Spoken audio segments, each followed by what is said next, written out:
Cool, look how red she looks when it rains. But regular viewers will know that this is not the first communist wagon to appear on the fleet this year. And I've actually got some Mighty Dacia news. Now, it was filmed by Rich last month, and he hasn't got a microphone muffler thing, so there's a bit of wind noise, for which I apologise. But I hope you find this interesting. Here you go, Rich. A very kind YouTuber called Derek has sent us a Carburettor, so it's time to give that a try and see about fitting it. Here it is. It's a Weber 34 ICH, and we shall try and get that fitted in the Dacia. Right, I'll knock this off and see how we get on. First job here is to take this Brasov made in Romania item off. It's apparently a copy of a Solex. So, I'll get the tools and see how we get on. And a vacuum line onto there, that's worth bearing in mind. So, ooh, I can certainly smell petrol. Right, what else have we got to worry about? Now got the pipe to the air filter off there, removing this section that was there. This will presumably be some sort of breather hose, so we can pop that undone for the moment. Just tuck it under there.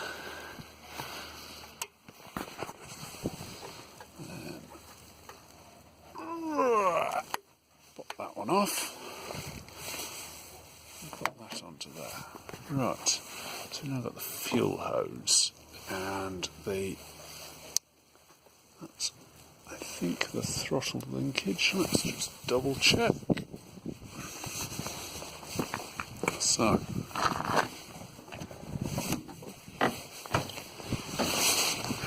if I put my foot on the throttle, as opposed to the clutch, we can see the throttle cable is at the bottom there, whereas the choke lever is at the top. I'll get both of those disconnected. Right, I've now disconnected the choke and the throttle cables and the fuel pipe and the breather, so hopefully we should be able to pull the carb out of the way. I've taken the nuts off there, and we've got the Weber ready to go into its place. Looking at it, it should sit on that way round. Lots of things seem to be in the same places, so hopefully it will fit. Put that one back down out of the way and give this a bit of a wiggle. Off it comes. There we are. We can see down into the inlet manifold, which looks reasonably okay. There's a bit of fuel dribbling out of there.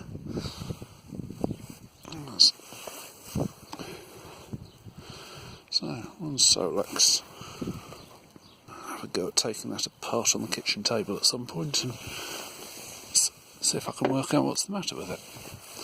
Right, so I'm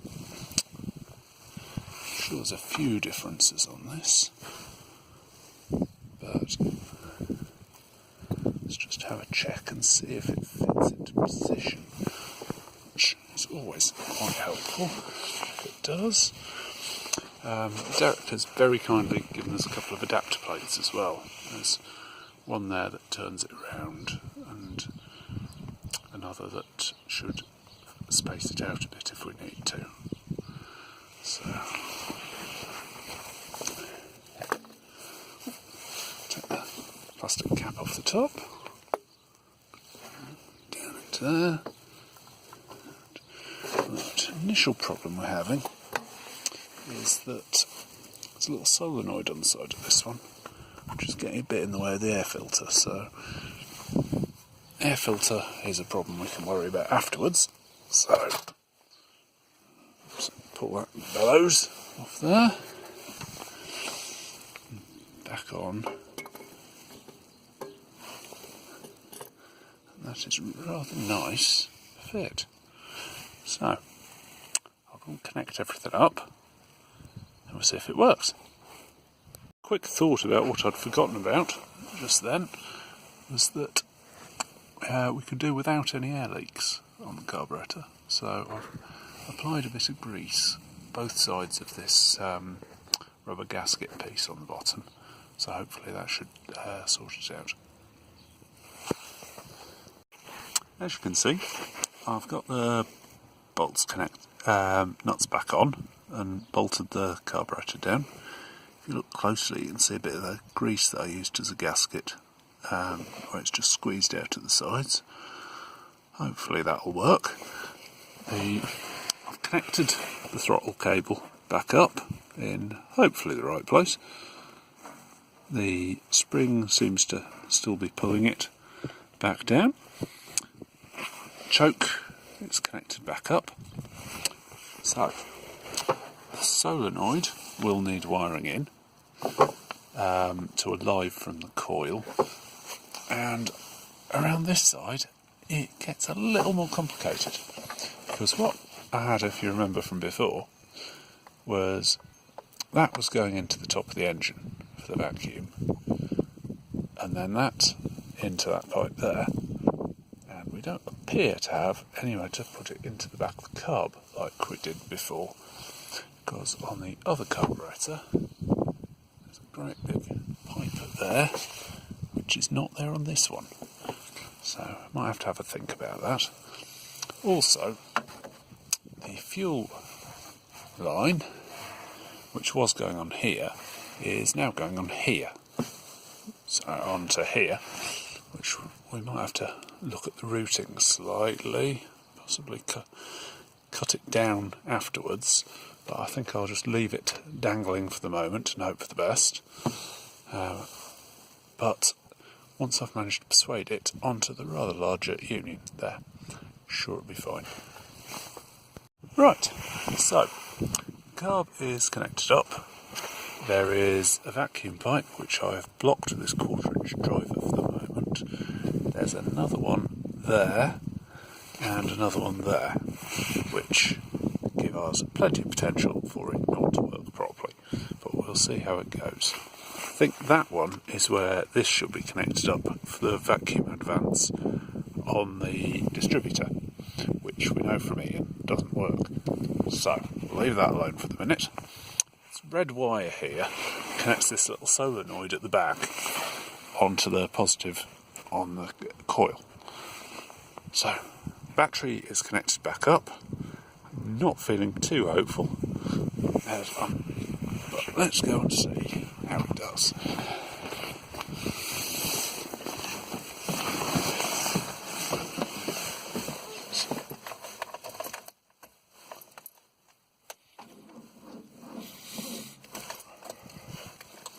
That doesn't sound great. But back in a minute, I have a plan B. Plan B. Great big battery, 80 amp hour and 700 amp out of a transit van. So if this doesn't start it, we do have problems.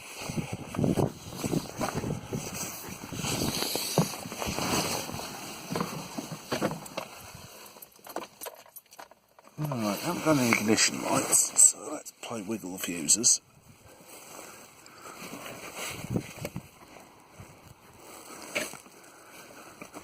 Oh dear. And we have ignition lights. That's a bit healthier.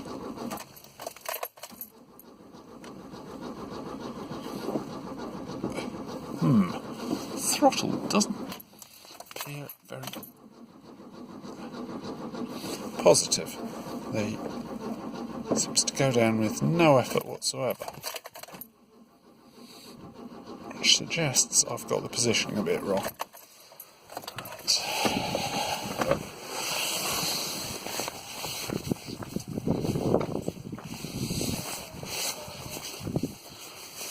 Right, so we've got the throttle here. We should angle you in the right place. So that spring doesn't seem to be pulling it as much as it could. As if the yes, it should be pulling it down to there, but it isn't really. It's sort of leaving it part way up, which isn't really too helpful.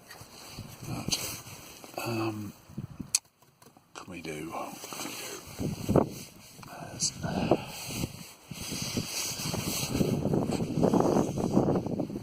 In the past, I often just bump start it down the hill, but it's nearly dark.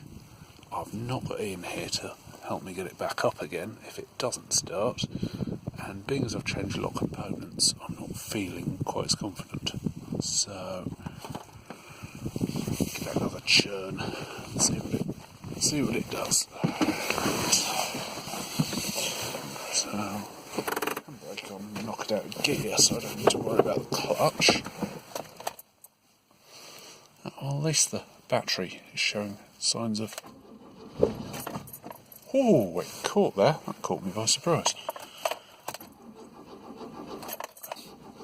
I really do need to get round to sorting out some sort of a start button for this, really. So I think...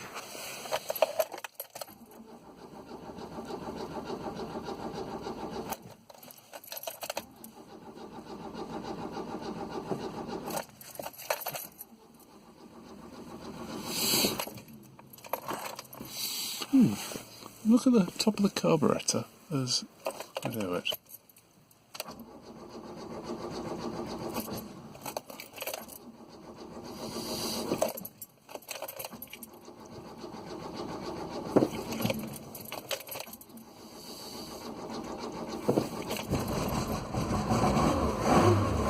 Oh yes, there we go. Right. That's sounding good. Tick over with the choke on is about 1500, which is obviously a beer tie. So knock the choke off, and we're down to 1,000. But I'll give it a bit, so that it's got something to go. Obviously, the fuel pad bashing away because it's not secured at the moment. Light there's on the electronic ignition.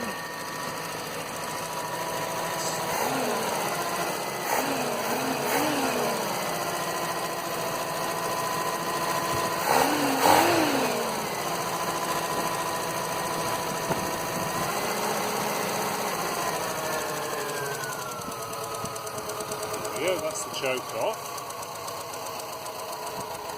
Ooh. Back on a bit there, I think.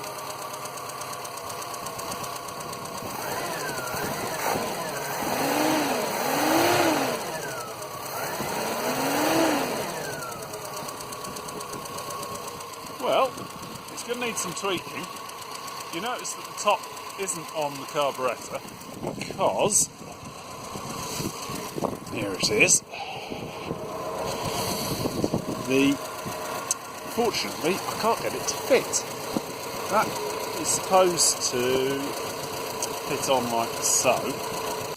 That did show that it can run, which is really positive because this carburettor we know is in good condition, and the other carburettor we know needs a lot of work, and we don't know where to get bits. So, all in all, it's nearly dark. I think I should probably pack my tools away for the night.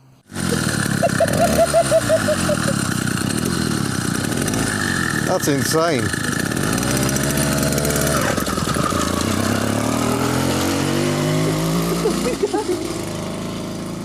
Madness. A few revs as well.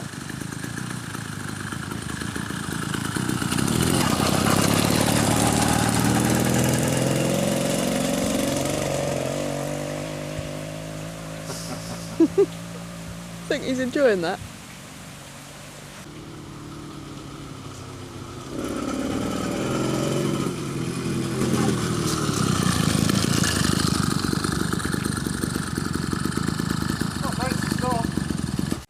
Right, it's just started raining, so let's have a quick look around this mighty machine. We've got what we think is an 80cc engine on it, so it goes well, but it's actually a chain drive with clutch to the back wheel. So you pedal for a bit and then let the engine take over. Certainly a bit different. Makes me feel like I'm channeling my inner Musty. So there you go, the Dacia is still off the road for the winter, so it's not going for any road tests just yet. But yeah, he has been trying new things. He has been trying to bypass the ignition switch. It's made no difference at all. Fuel pump could well be our problem, but I think there are two different types, so we need to make sure we get the right one. But still, there is some Mighty Dacia progress, which is good, because in 2019 I think we need to get the two wagons together for a bit of a comparison. Anyway, thank you very much for watching. Don't forget to subscribe before you go. Don't forget the postal deadline is pretty much passed now, so we are going to close the shop over Christmas. If you're desperate for anything, get in very quickly. We are going to close it on the 20th. Otherwise, I shall say thank you very much and see you again. Farewell.